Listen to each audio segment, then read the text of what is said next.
Good morning, good morning. It's morning on the Rosa. Howdy, neighbors. Welcome back. It's Mark at Ponderosa Garden Adventures. And today I am going to be showing you the latest haul from the garden center.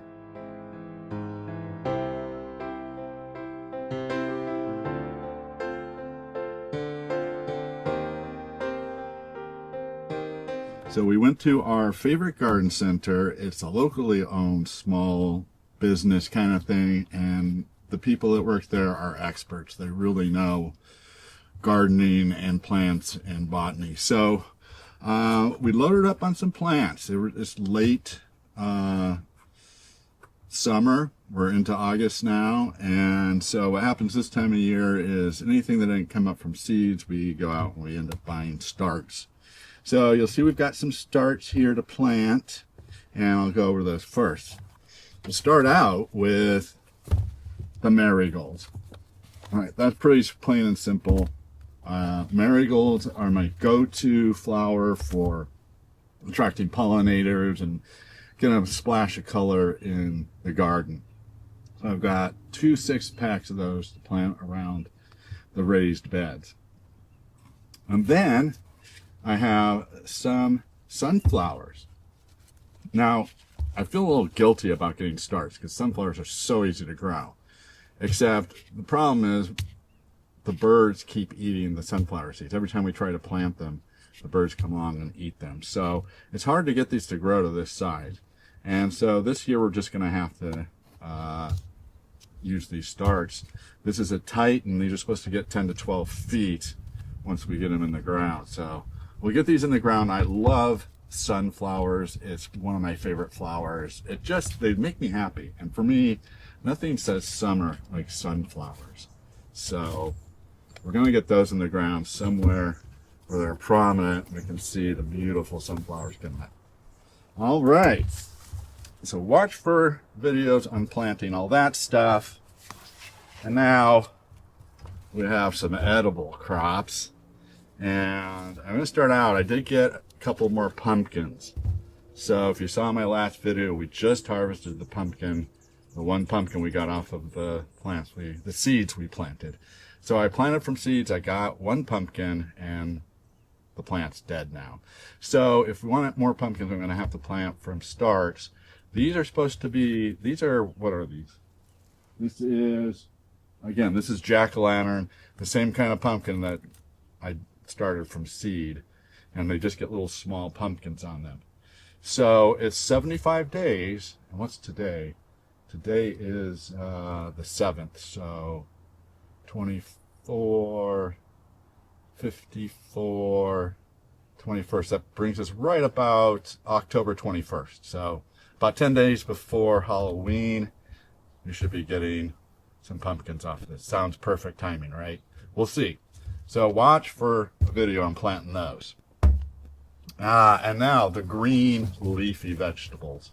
So here in the United States, there's the problem with green leafy vegetables at the grocery stores that I don't want to talk about. If you know, you know. And so we're going to grow some of our own. We already have some broccoli and kale and stuff like that grown. So I got some collard greens, which I happen to like. It's kind of like a plain thing, but they're really good. And they have, these big leaves. You just got to cook them for about 5 or 10 minutes. And some cooking oil and a little garlic and butter. They taste great. So I'm going to actually probably cut a few of these today and try them out. And then we'll get this planted. Mainly because it has these huge leaves. It keeps falling over because it has so many big leaves. So maybe I'll go harvest that. And oh my gosh, it looks like I might have some blossoms coming on the pumpkin, so I better get those planted soon too. All right, and finally, some kale. I love kale.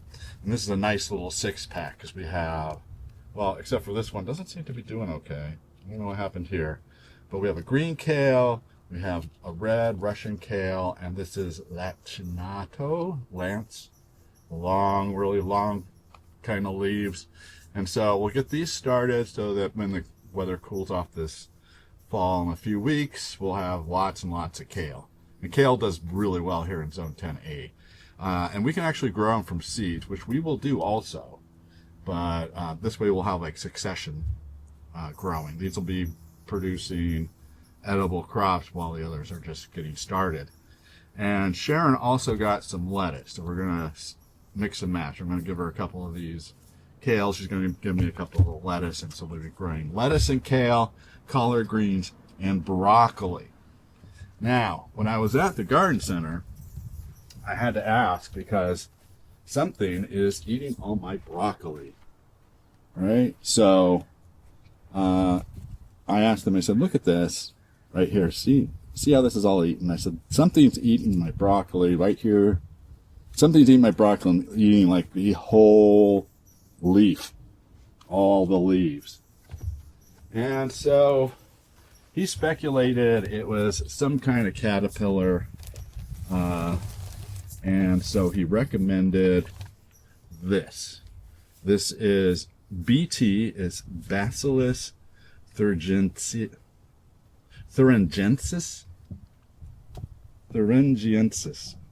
Bacillus thuringiensis. Did I get that right? Close enough for passing grade.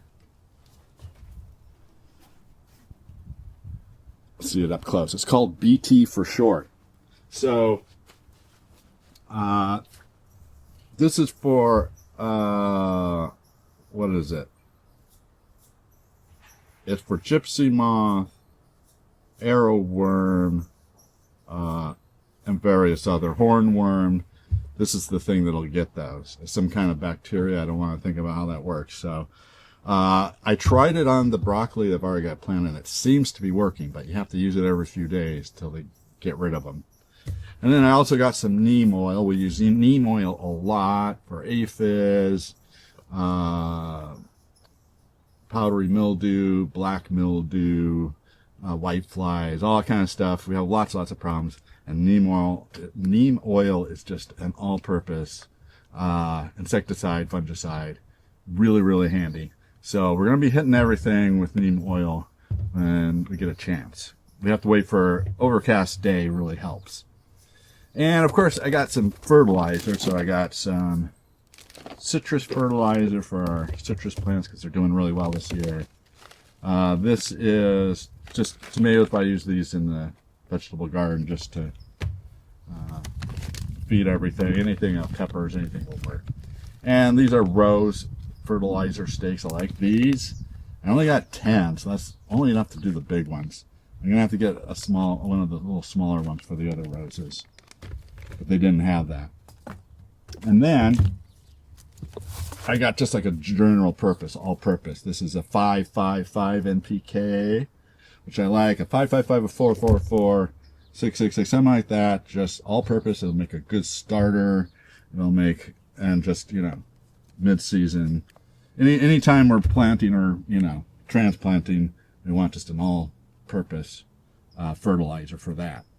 I got a new pair of gloves because the gloves I bought at the beginning of the season are they're falling apart. Guess what? Yeah, I've been doing a lot of gardening, so sometimes they last the whole season. This season I had to get a second pair of gloves to get me through the second half of the season, and I sprung for a new scoop for the soil. Oh yeah, we've got just some generic potting mix. Again, just all-purpose potting mix, great for starting seeds, for transplanting, and all that kind of stuff. And then I did get a couple of packets of seeds. So these are lettuce. We've got romaine, and we've got just a medley. The medley has, I want to say,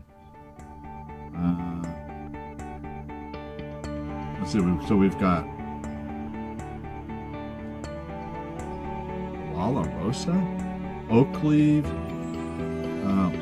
black seed Simpson, butternut, arugula, and so on.